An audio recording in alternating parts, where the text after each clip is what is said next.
Hi, I'm Will Leach, author of Marketing to Mindstates, and this is your Mindstate Messenger.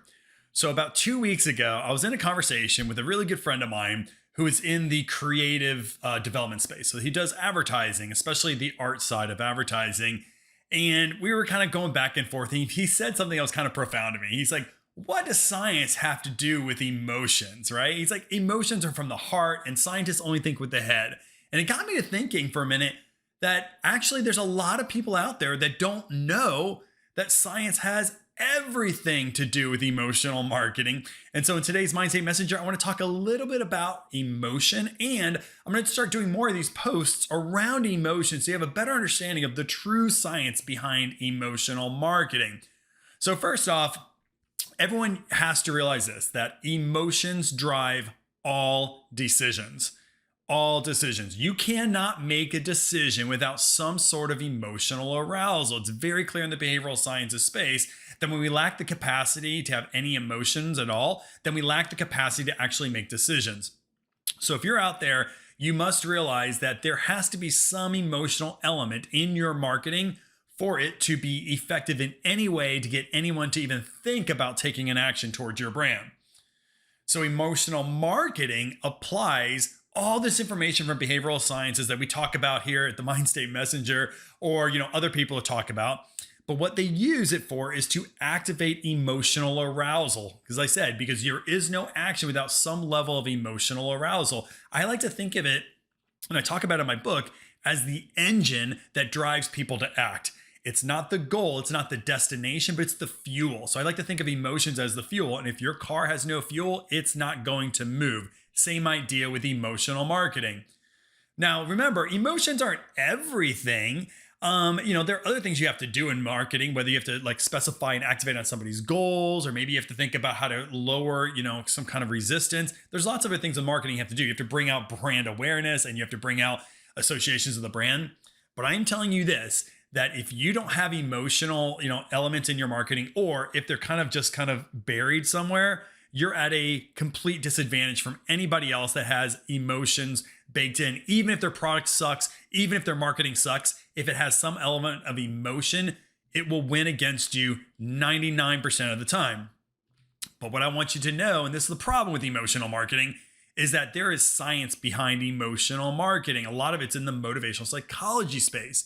And what happens is we all kind of know intuitively that we need more emotion. So you'll have agencies out there, you have creative directors who don't understand the science behind emotions, and they will just throw out emotions. They'll say, oh, we want to make sure that we captivate joy. Well, realize that that is a very specific motivation that is very unique to certain situations. And there's a ton of research that tells you that if you use the wrong emotion or the wrong feelings on your brand, you can actually hurt your brand's growth. So don't just think about, hey, we've got to create laughter or comedy in our ads, because comedy is very specific for certain behaviors and certain things. So are all emotions. There is science behind emotions and how you should be using it.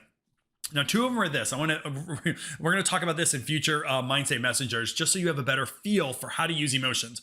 The first one is thinking about emotional memory research, meaning that when you have an emotional experience, there is a point where you are encoding that experience and that emotion into your subconscious. Now, if you're a marketer and you know how that encoding works, you can use past emotions to activate a memory. And if you're associated with that memory, then you are going to get great benefits, because when you're activating on somebody's memories, they are uniquely focused on you. So it's something called emotional memory research. We're going to talk about that in a future Mindstate Messenger. But then there's something that we're more likely to be familiar with, which is called emotion as feedback theory, meaning that you can provide experiences or marketing that activate an emotion. It creates the emotional arousal. Maybe it gives you a reward of some kind, or maybe there's a leveling up of a video game. Those things are feedbacks to your subconscious that create better memories and excitement and creates that emotional arousal. So how you use these two kind of theories, whether it's emotional memory research or if it's emotion as feedback theory, these are two critical elements that you should just totally understand before you ever start thinking about what the actual emotion that I want to activate or that I want to evoke should go in my creative. And guys, it's not that hard. I'm going to teach you all about it soon enough. But where you want to start is motivational psychology. And that's some of the funnest things you're ever going to read about. So in my book, Marketing and Mindstates, I talk about 9 core motivations or desires that people have that are key to driving best-in-class marketing. These are things like achievement or our desire for success, or I talk about belonging, our desire to feel accepted, or esteem, our desire for status. So these 9 core motivations, and you don't have to be a cognitive psychologist to know this stuff. When you read the book or you read into this, you're going to go, of course, that makes total sense. So start with motivational psychology, its core. Then you can start building up your kind of knowledge base around memory research or its feedback theory. But at the end of the day, I want you to know that science is a critical part of emotional marketing. It's, in fact, everything. And if you don't have science behind whatever emotions you're deciding to use, you're kind of throwing spaghetti at the wall, hoping that you're going to get a reaction. Now, chances are you're going to get an emotional reaction of some kind when you just throw emotions or feelings into your marketing.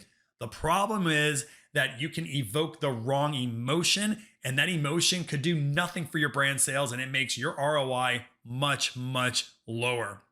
So understanding the science behind emotions and then linking them to your marketing using a bridge like the Mindstate marketing model is a smart step towards growing your brand using behavioral science insights and marketing. Hey, thanks for watching the video. Now hit that like button if you found this video helpful, and don't forget to subscribe so you can see the latest videos to show you how to grow your brand or business using behavioral science.